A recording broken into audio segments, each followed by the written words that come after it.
Qual è l'ultima sera di carnevale più bella che Roberto Bianchin ricordi? L'ultima sera di carnevale che mi ricordo è la prima. Era il 1981. Era il primo carnevale rinato dopo 200 anni ed era il debutto, il primo spettacolo della Compagnia de Calzai Antichi, gruppo storico del carnevale veneziano, rinato in quell'occasione e che però risale al 1400. La festa era una festa spettacolo che si svolgeva in campo San Maurizio e si chiamava il Trionfo della Morte, Gran Ballo Macabro. Un rito esorcistico del Medioevo portato in chiave di spettacolo in cui, ed ecco la novità forte di questo carnevale diverso, in cui il pubblico non era solo uno spettatore, non c'erano le poltrone nel campo, né luoghi per guardare lo spettacolo, ma entravi all'interno dello spettacolo. C'erano dei diavoli altissimi di 4 metri, con delle croci fiammeggianti di fuoco che catturavano i malcapitati che si aggiravano nel campo a vedere cosa succedeva. Li portavano su un ponte, sì, c'era un ponte nel campo, non attraversava l'acqua, era un ponte sulla terra. Di qua c'era la vita, di qua c'era la morte, si chiamava il ponte del trapasso.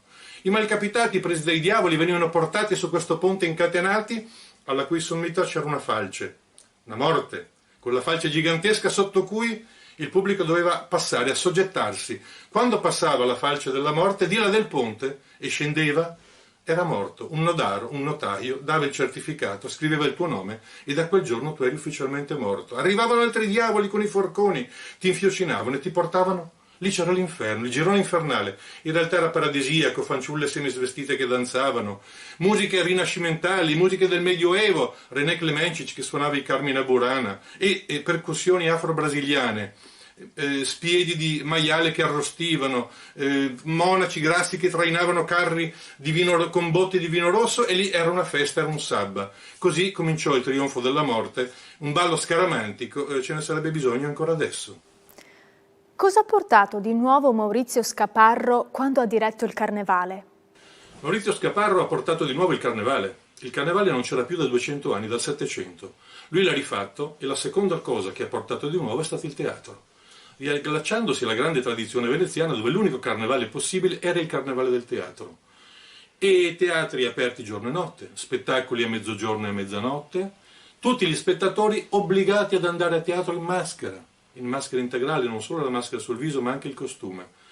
Questo fatto ha fatto sì che lui riuscisse ad unificare grandi artisti internazionali, dagli Els Comedians a Lindsay Kemp, a compagnie inglesi che recitavano Goldoni in inglese, a realtà della città, associazioni culturali, compagnie teatrali, vive e pienamente attive, pienamente partecipe e responsabile insieme alle grandi firme. Un'unione difficile che pochi dopo di lui, anzi quasi nessuno, è riuscito a fare tra grandi artisti e realtà locali. Questo è stato il suo grande merito e la Biennale decise di spostare il Festival del Teatro nel periodo di Carnevale. Questa fu la grande intuizione, poi c'era Scaparro, fatalità, per fortuna o casualmente a dirigere il settore teatro, che aveva questa sensibilità di portare al successo questo fatto, e non solo lavorando nei teatri, ma usando tutti i campi della città, usando altri luoghi, chiese sconsacrate, addirittura costruendo una meraviglia di teatro nuovo come il Teatro del Mondo, galleggiante, costruito da Aldo Rossi, che poi continuò la sua navigazione fino nell'ex Jugoslavia.